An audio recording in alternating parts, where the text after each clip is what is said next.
सप्रेम साहिब बंदगी। सभी को मेरा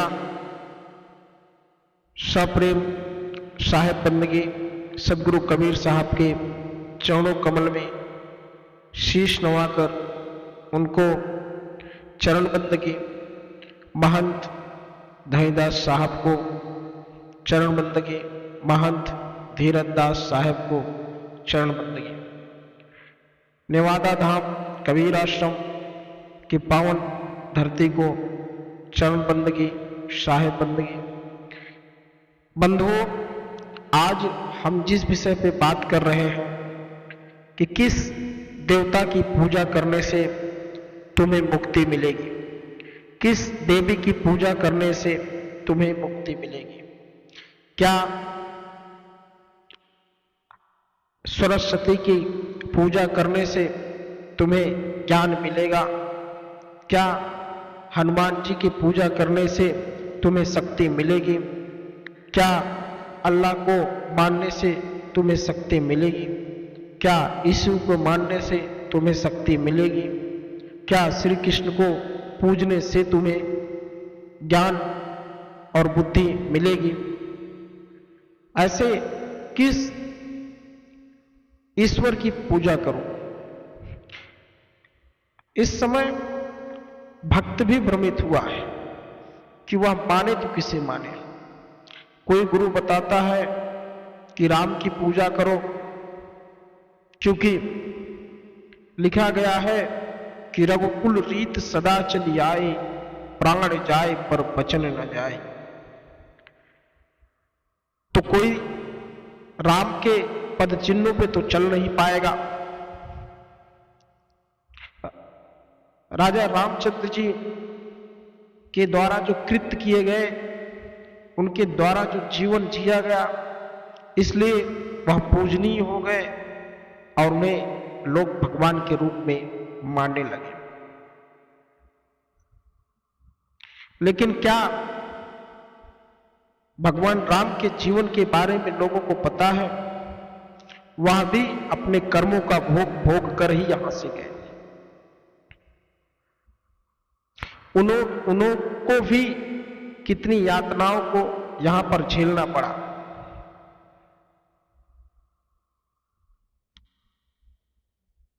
राजा दशरथ की मृत्यु हो जाती है उनके बन जाने के तदुपरांत उनकी पत्नी सीता जी का हरण हो जाता है। रावण उनको उठाकर ले जाता है अपनी लंका में चोरी से, और फिर क्या क्या नाना प्रकार से वहां पर लीला ना हुई। सुग्रीव के द्वारा अपने भाई को ही मृत्यु के द्वार पर ले जाया जाता है, और एक भाई दूसरे के द्वारा ही विभीषण के द्वारा पूरे रावण राज्य का, लंका का सर्वनाश होता है। तो क्या रामायण, गीता, पुराण पढ़ने से ही किसी को मुक्ति मिल जाएगी? संसार के जितने भी भक्त हैं, उनकी परेशानी क्या हो चुकी है कि वह किसको माने, किसको अपना गुरु माने, किसको अपना देवता माने। क्योंकि आप टेलीविजन पे देखते होंगे तमाम धारावाहिक आते हैं जिसमें पता चलता है कि पार्वती जी के भक्त को अगर अच्छा वर मिल गया और उसे नौकरी मिल गई, धन मिल गया, ऐश्वर्य मिल गया, तो पता लगता है लक्ष्मी जी उससे नाराज हो जाती है और वह उन्हें कष्ट देती है।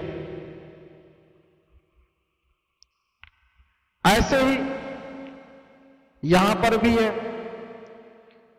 कोई भक्त कहता है कि मैं श्री कृष्ण का भक्त हूं, कोई कहता है मैं हनुमान जी का भक्त हूं, कोई कहता है मैं दुर्गा का भक्त हूं, और कोई कहता है मैं काली का भक्त हूं। तो तरेगा कौन? मुक्ति किसे मिलेगी? ये जितने भी इस काल निरंजन के परिवार के भक्त हैं, उनको इसी 184 में भटकना पड़ेगा, क्योंकि ब्रह्मा विष्णु महेश और लक्ष्मी पार्वती या गौरा और सरस्वती, यह सभी किनकी उत्पत्ति है? निरंजन के द्वारा रचाए गए खेल से। क्योंकि निरंजन ने उत्पत्ति किसकी की थी? सबसे पहले उसने ऐसा माया रचाया जिसके कारणवश अष्टांगिनी की उत्पत्ति हुई, और अष्टांगिनी की उत्पत्ति से उसने कहा तुम सृष्टि की रचना करो, और अष्टांगिनी ने ब्रह्मा विष्णु और महेश की उत्पत्ति की। ब्रह्मा जी को सृजनहार, विष्णु जी को पालनहार, और तमोगुणी शंकर जी को संहारकार बनाया गया। कुछ लोगों को तो यह भी बुरा लगेगा कि सावन मास में इतना घटनाएं क्यों होती है, क्योंकि या तो लोगों के द्वारा या जिन लोगों ने इस पखवाड़े को रखा उनको यह भी समझना चाहिए कि उस समय इतनी बारिशें होती हैं और कोई जाएगा तो हादसा होगा ही, या तो वह काल चक्रीय ऐसा है, क्योंकि भक्षण करने वाला क्या कभी तुम्हें संरक्षण दे सकता है? ये तीनों देवता सिर्फ पृथ्वी लोक तक ही सीमित है। तो पृथ्वी लोक के बाद और पृथ्वी लोक से भी परे तुमको यहां से मुक्ति कौन मिलाए, किसके द्वारा मिलेगी, यह भी जानना बहुत जरूरी है। आज मैं इस विषय पर बिल्कुल साफ और संक्षिप्त और बिल्कुल सही शब्दों में बताना चाहता हूं, क्योंकि जो भी इनकी पूजा पाठ करने वाले हैं उनका आचरण क्या सही है। वह भक्ति की तो बात करते हैं, लेकिन क्या उनका मन शीतल होता है? वो आक्रमणित कितने होते हैं?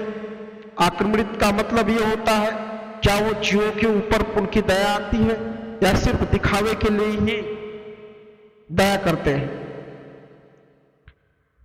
क्योंकि अभी कुछ दिनों बाद जब दुर्गा पूजा आएगी तो कहीं कहीं ऐसा होता है कि नवरात्रि खत्म होती है और दुर्गाष्टमी के बाद, दुर्गा नवमी के बाद, दसवीं के बाद बकरे और तमाम चीजों की बलि दी जाती है।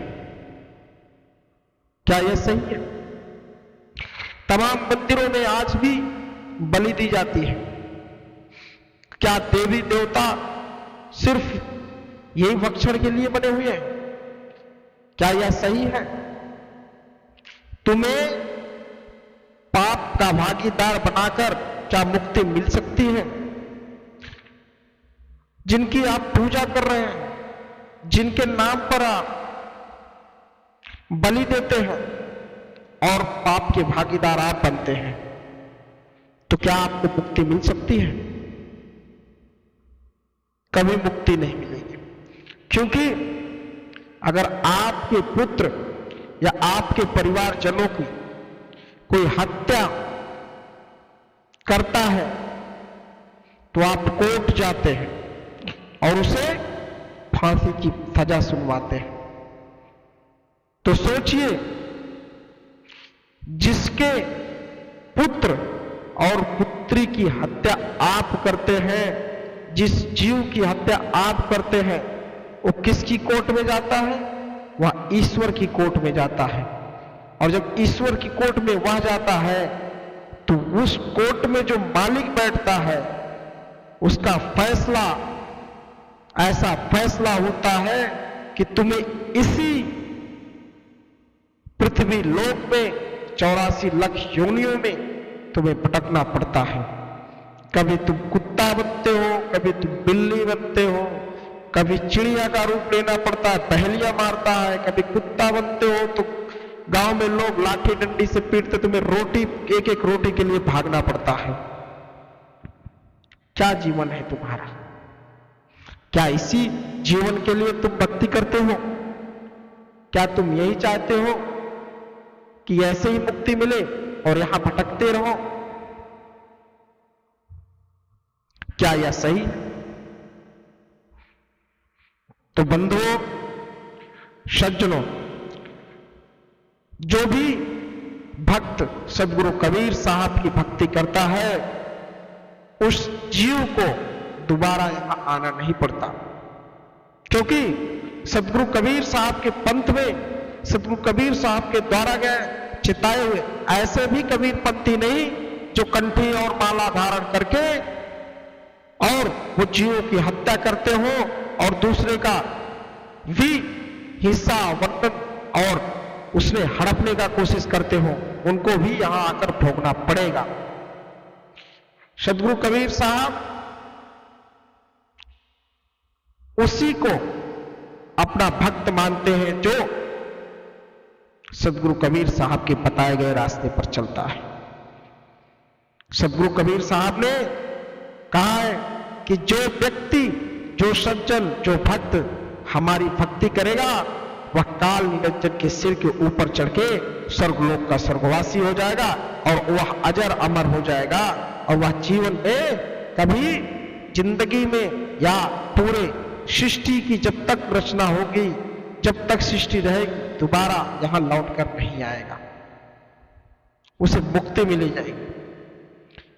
क्योंकि जिनका आचरण, जिनका व्यवहार ऐसा है, जो ऐसे निर्दयी काम कर रहे हैं, उनको इस संसार में बार बार भोगना पड़ेगा, तमाम कीड़े मकोड़े की तरह यहां पर घूमना पड़ेगा, लेकिन उन्हें मुक्ति नहीं मिलेगी। और फिर क्या कहते हैं कुछ पंडितों के द्वारा, कुछ पाखंडियों के द्वारा कि तुम्हारे पिताजी का तो भूत बन गए, अब वह सांप बन गए। किसी के घर में अगर किसी व्यक्ति को सांप ने डसा, संयोगवश समझो उसके पिताजी की मृत्यु हो गई। एक प्रसंग भी बता रहा हूं।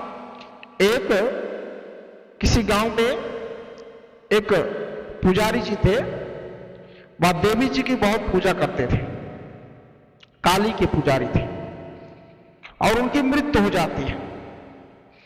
और उनकी जब मृत्यु होती है उसके 1 महीने बाद उनके नाती को सांप काट लेता है, उसकी भी मृत्यु हो जाती है। तब जब ओझा और गुनिया आते हैं तो वह कहते हैं कि तुम्हारे पुत्र को सांप ने नहीं डसा, तुम्हारे पुत्र को तुम्हारे पिता ने डसा, क्योंकि तुम्हारे पुत्र को तुम्हारे पिता बहुत प्यार करते थे।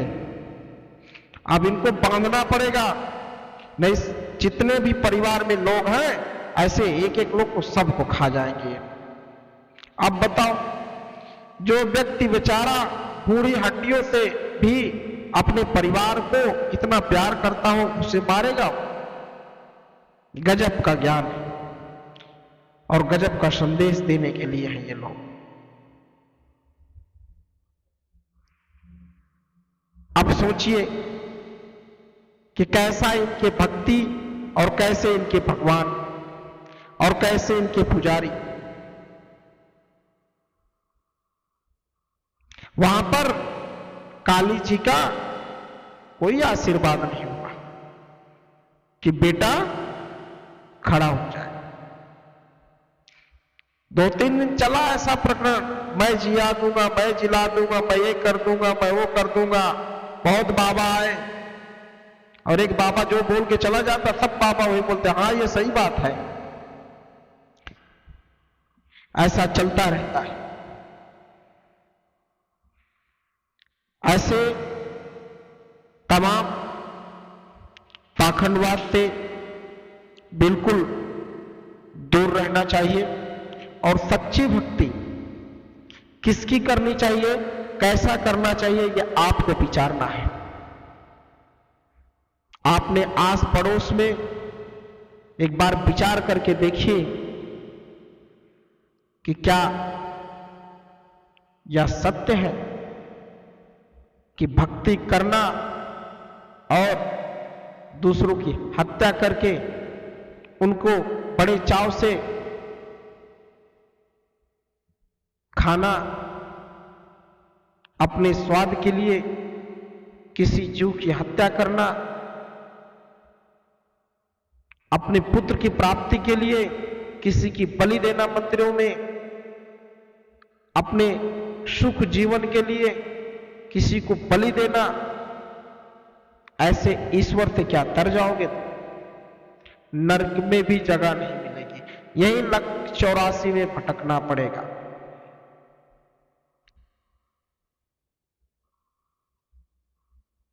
भक्ति का मार्ग जो होता है वह बहुत कठिन होता है। भक्ति दिखावे की नहीं होती, भक्ति बताने की चीज नहीं है, भक्ति समझने की चीज है। भक्ति अपने अंदर पिरोने की चीज है, मन मस्तिष्क में बैठाने का, तब जाकर आपको कहीं मुक्ति मिलेगी। अगर कोई भी इस संसार में आया तो वह अपने कर्मों से ही और अपने किए गए कर्मकांड के द्वारा ही उसको मुक्ति मिली, वरना तो सबको यही भटकना पड़ता है। तो सदगुरु कबीर साहब के एक एक शब्द में, वहां बाणी में वह तेज है, वह शक्ति है, वह नम्रता है, जिससे अगर सदगुरु कबीर साहब की वाणियों को जो भी भक्त सुनता है उसे अपने जीवन में पिरोता है, उसे अपने जीवन में मानता है, समझता है।